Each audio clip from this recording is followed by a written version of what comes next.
नमस्कार आणि योकार आ महिमा तुमचे परत एकदा स्वागत करता बियॉन्ड द स्पॉटलाइट ह्या कार्यावळीन. आयच्या ह्या कार्यावळीन आमच्या वांगडा आसा मिसेस प्रियांका मसूरकर. तुम्ही तिंका भाभी म्हणून सुद्धा वळखतात. तुमचे योकार. नमस्कार, मी प्रियांका मसूरकर. मी कंटेंट क्रिएटर आहे. तर तुम्ही केन्ना चिंतले की तुम्ही कंटेंट क्रिएशन स्टार्ट करपाक जाय? बिकॉज आतांची बायलां चडशी कंटेंट क्रिएशन म्हणल्यार डान्स व्हिडिओज बाकीचे आसता, बट तुवें तुजें ओन कशें स्टार्ट केलें? लायक कित्याक चिंतलें तुवें कंटेंट क्रिएशन तुका स्टार्ट करपाक जाय म्हणून? असं काही प्लॅन केला नव्हता, बट जेव्हा टिकटॉक चालू होतं तेव्हापासून आम्ही व्हिडिओ बनवायचे, पोस्ट करायचे. सो तिथून रीच मिळत गेला. सो मग त्यानंतर ते टिकटॉक बंद झालं. मग इंस्टाग्राम त्या दरम्यान लॉकडाऊनच्या पिरियडमध्ये इंस्टाग्राम चालू झालं होतं, म्हणजे त्याच्यावर रील्स वगैरे हे. सो तिकडे पोस्ट करायला लागलो. आणि ते जसं असं काही हे नव्हतं की मला फेम पाहिजे किंवा मला ह्याच्यामध्ये काही करायचं आहे. जस्ट व्हिडिओ केला, पोस्ट केला, पण त्याला रीच मिळत गेले. सो ते कंटिन्यू केलं. जेन्ना तुम्ही भायर वयता जेन्ना तुका लोक सगळीं जाणां वळखता, अरे ती भाभी न्हू, तर तुका कशें दिसता की बाबा तुका आतां लोक वळखपा लागल्या? खूप छान वाटतं. म्हणजे असं वाटलं पण नव्हतं की एवढी लोकं ओळखतील, एवढी प्रसिद्धी वगैरे मिळेल याच्यामधून. पण असं भारी वाटतं की हां बाबा, ती बघा ती भाभी चालली आहे. किंवा मला माझ्या ह्याच्या थ्रू पण खूप लोकं ओळखतात. इथेच नाही, इव्हन महाराष्ट्रामध्ये आम्ही सावंतवाडी जातो, कणकवली जातो, तिथे पण अगदी थांबून आम्हाला विचारतात. ते खूप भारी वाटतं. पण म्हणजे तू भावजी वांगडा स्टार्ट केल्लें न्हू, so what is that concept? Like तुजे आमी जेन्ना पयलें तुका, जेन्ना आमी वळखपा लागलीं, भावजी कडल्यान वळखपा लागलीं, अरे ती भाभी न्हू, बट तुजे मागीर कंटेंट येवपा लागले. बट स्टार्टींग तुका आमी भावजी वांगडा पळयलें. सो तो कॉन्सेप्ट कसो कितें तुजो? सो ॲक्च्युली मी पहिल्यापासून आहे. जेव्हा भाऊजींबरोबर स्टार्ट केलं ना, तेव्हा माझे 1,00,000 समथिंग फॉलोअर्स होते. ओके. सो आधी आम्ही काय करायचो की आमचं कॉमेडी असेल, हजबंड वाईफ कॉमेडी वगैरे असे व्हिडिओ पोस्ट करायचो. त्याच्यामध्ये पण आम्हाला चांगले रीच होते. सो एकदा काय झालं की आता रेसिपीचं मी ते नंतरच सांगते कसं स्टार्ट झालं. पण भाऊजींनी त्या थ्रू मला बघितलं होतं. सो त्यांनी कॉन्टॅक्ट केला की असं असं एक व्हिडिओ करायचा आहे, रील, तुम्ही इंटरेस्टेड आहे का? सो ओके म्हटलं. तर तो केला, तो रील चांगला त्याला रिस्पॉन्स मिळाला, म्हणून अजून एक केला. असं मग त्याला रिस्पॉन्स मिळत गेला. सो ती पण कंटिन्यू ठेवला.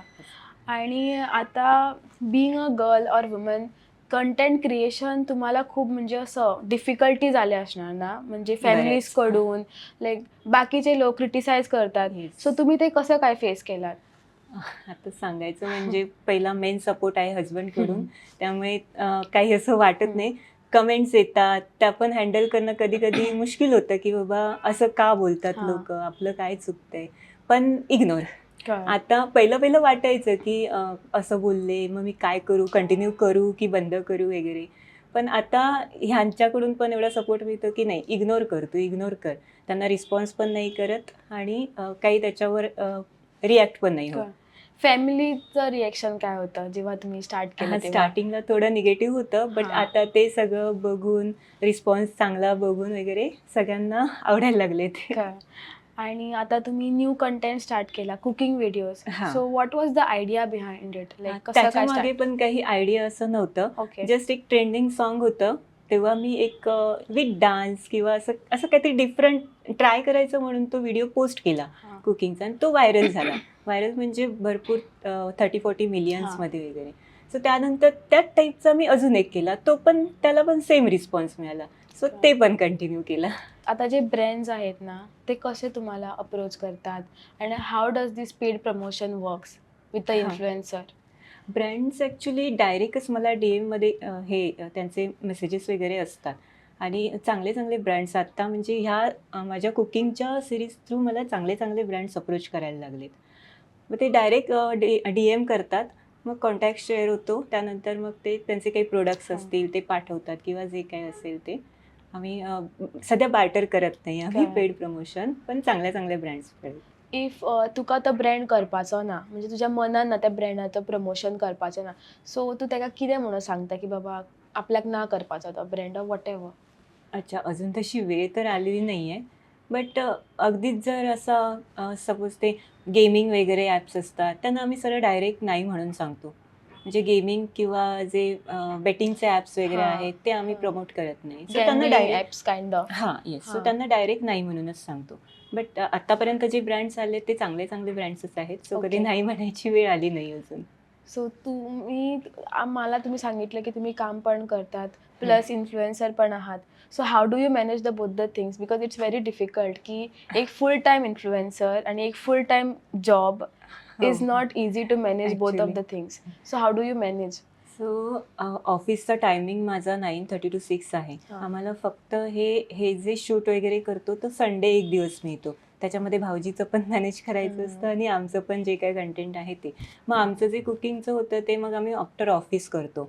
रात्री आम्हाला 2-2 वाजतात शूट कंप्लीट करून झोपेपर्यंत. सो कळलं. असं ऑफिस तर सोडू शकत नाही आहे सध्या आणि हे पण थांबवता येत नाही असं झालं सो होतं मॅनेज करतोय सध्या. सो तुवें आमकां जशें सांगलें की तूं कामाक वयता. सो तुजे कलिग्स आसा like you know you are famous. So तेंचें कितें रिएक्शन आसा तुजेर की बाबा आमच्या वांगडा एक इन्फ्लुएन्सर कामाक येता आनी हांव तेजे फ्रेंड ऑफ कलीग. ती वचोन तेच्या घरा सांगता आसतली की बाबा आपले कलीग आपल्या वांगडा कामाक आसता. म्हणजे ते आपले हां. इन्फ्लुएन्सर आपल्या वांगडा कामाक आसता. सो तुजें कितें रिएक्शन आसता? मे बी ती सांगता आसतली न्हू हां ती भाभी आपल्या वांगडा आसता कामाक. नाही चांगलं वाटतं. ते पण विचारत असतात, हां, मग नेक्स्ट व्हिडिओ कोणता आहे? स्क्रिप्ट विचारून घेतात, काय येणार आहे पुढचं कंटेंट? म्हणजे त्यांना पण अशी उत्सुकता असते, की हां, चला बाबा हां. काहीतरी नवीन बघायला मिळणार आहे. आणि मला पण आवडतं ते विचारतात वगैरे ते सगळं. ते नाही विचारत की लाईक यू नो मी पण येऊ का व्हिडिओत? बरेच जण मग विचारतात. तुमचं काय आन्सर असतं तर आम्ही त्याच्यावरती? जास्तीत जास्त ट्राय करतो कोणाला जर चान्स विचारलं समोरून. असंच नाही की कंटेंट क्रिएटर्स पण आहेत ना, त्यांनी जरी समोरून कोणी विचारलं ना, तरी आम्ही ट्राय करतो की हां, चला हां. ह्यांच्याबरोबर व्हिडिओज करायचा. ऑल्सो आता तुम्ही जे कंटेंट क्रिएट करतात ना, so how do you plan your content की बाबा कुठच्या टाईमवर काय म्हणजे कंटेंट करायचं आहे, काय जाणार आता, कसं काय मॅनेज करतात? शक्यतो ट्रेंड्स बघतो आम्ही. म्युझिकचा असेल किंवा त्या कुठला सण आहे, फेस्टिवल काय चालू आहे, त्यानुसार मग ते प्लॅन करतो. ॲज अन इन्फ्लुएन्सर तुज्या वांगडा खूब कितें इन्सिडंट जाला आसतले लायक you no funny incidence, serious incidence, असो कितें इन्सिडंट जाला तुज्या वांगडा जो तूं आमच्या वांगडा शेअर करपाक सोदता? फनी म्हटलं तर आम्ही एका शूटसाठी गेलो होतो सावंतवाडीला. नवरात्रीचं दांडियाचा तो माहोल होता तेव्हा आणि आम्हाला तिथे बोलवलं होतं. म्हणजे जस्ट आमचा सत्कार वगैरे करतात तसं आणि खूप लोकं तिथे ओळखत होती. पण एक अशी लेडी होती तिने डायरेक्ट येऊन, "अहो तुम्ही ओळमंग चिकनवाले ना, ओळमंग चिकन." म्हणजे मला ते एकदम असं हे झालं ना, की अरे हां, ह्याच्यामुळे मला ओळमंग चिकन म्हणजे ती रेसिपी मी बनवली होती तेव्हा, ज्याच्यामध्ये ओळमंग हां. ओतून असं त्याला फ्लेम दिली फ्लेम. होती. सो ते लक्षात ठेवून त्यांनी येऊन डायरेक्ट त्या ह्याने विचारलं. सो ते थोडंसं मला हे फनी वाटलं होतं. बट मला अजून पण समजलं द कॉन्सेप्ट ना using alcohol in the videos म्हणजे लोकांनी कसा प्रतिसाद दिला त्याला? मला खूप चांगला प्रतिसाद म्हणजे इथे काय मला माहीत नाही, बट बाहेरच्या जे मुंबई म्हणा, पुणे म्हणा, तिथून ना अगदी कॉलेजची मुली, जास्त तर मुली मला DM करतात, की मला ह्याची रेसिपी सांगा, या कॉकटेलची रेसिपी सांगा. म्हणजे खूप छान प्रतिसाद आहे. बट आम्ही तसं डिस्क्लेमर पण देतो, हो, की काय हो. माझ्या प्रत्येक रीलमध्ये डिस्क्लेमर असतो, की लिमिटेड जे काय असेल ते अल्कोहोल.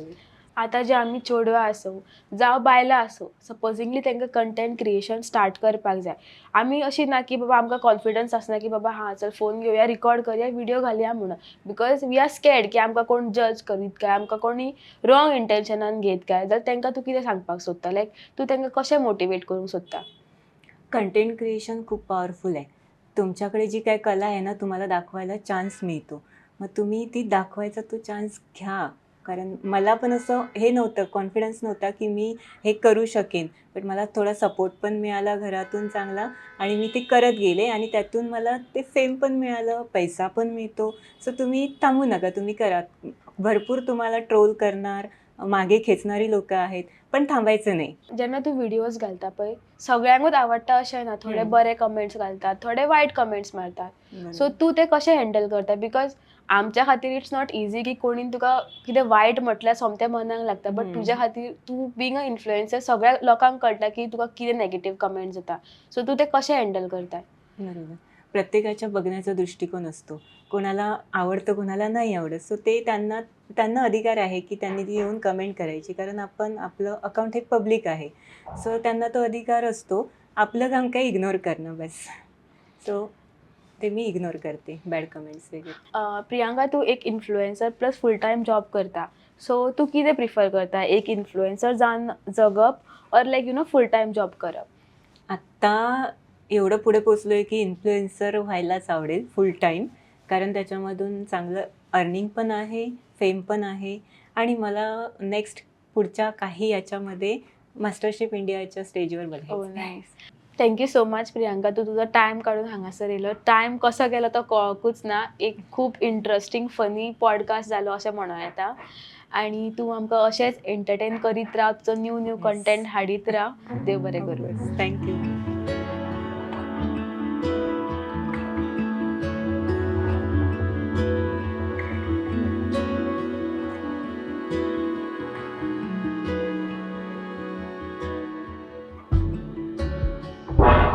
तुम्ही पळयतात गोंयकारपण, गोंयकारांचो गोंयकारा खातीर.